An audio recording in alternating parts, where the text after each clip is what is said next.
এই স্কুলের বৃত্তির কথা শুনে আমি বলেছিলাম যে ঠিক আছে ফর্ম উঠাও। যে জিনিসটা আমরা দেখি যে আসলে বাচ্চারা মোবাইলের সাথে সংযোগ থাকে, এটা খুবই স্বাভাবিক এখন ইলেকট্রিক মিডিয়া প্রভাবের কারণে। তো আমার দুইটা বাচ্চা আমি পরীক্ষায় অংশগ্রহণ করাইছি।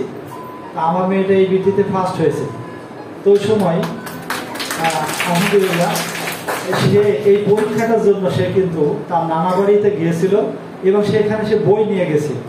তা আমি বলছি যে এখানে তো আসলে এখানে তো আমরা আসলে আনন্দ করবো, এখানে পড়াশোনা হবে না, 2-3 দিন বা 5 দিন আমরা এখানে থাকবো, সারা বছর পড়াশোনা করো, তো এখানে বই আনার দরকার নেই। তো না আমার একটা পরীক্ষা আছে সেখানে।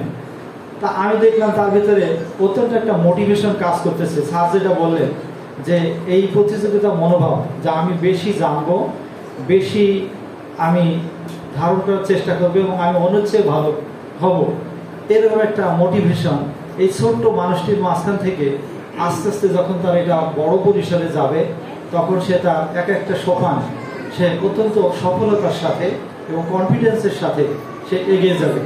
এবং আমি মনে করি যে এই ফাউন্ডেশন এই অংশটি বেছে নিয়েছে একেবারেই রুডিমেন্টারি স্টেজ। আমি তাদেরকে স্যালুট করি যে তারা বিভিন্ন স্কুল নির্বিশেষে কুষ্টিয়াকে এরকম একটি প্রতিযোগিতার আয়োজন করেছেন। আমি জানি যে এটা অত্যন্ত অত্যন্ত কঠিন একটি দায়িত্ব, কারণ বিভিন্ন স্কুল থেকে ছেলে মেয়ে আসবে এবং কে কোথায় কখন কিভাবে পরীক্ষা দেবে এটা অ্যারেঞ্জ করা অত্যন্ত আনস্ট্রাকচার্ড একটা জিনিস। একটি প্রতিষ্ঠানের হলে সেটা সহজ হয়, কিন্তু বিভিন্ন স্কুল থেকে যখন আসছে, তা আমি তাদের এই উদ্যোগকে স্বাগত জানাচ্ছি এবং এটা আমরা তাদের কাছে কৃতজ্ঞ। আমাদের ছেলেমেয়েরা ভালো করেছে এবং এটা আরও আমরা তাদের প্রতি কৃতজ্ঞতা জানাচ্ছি যে এই বাজেট বাড়িয়ে আরও তারা আগামী এবং এই বছরে 2025-এ এটা সম্প্রসারণ করতে চেয়েছে।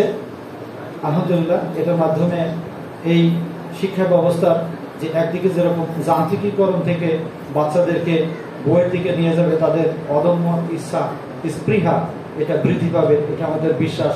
সাথে সাথে আমরাও তাদেরকে আরও ভালো দিকে নিয়ে যাওয়ার জন্য দিকে নির্দেশনা দেব। আমি এই অভিমত ব্যক্ত করতে পেরে আপনারা শুনেছেন ধৈর্য সহকারে, সবার কাছে কৃতজ্ঞতা এবং অভিনন্দন জানাচ্ছি।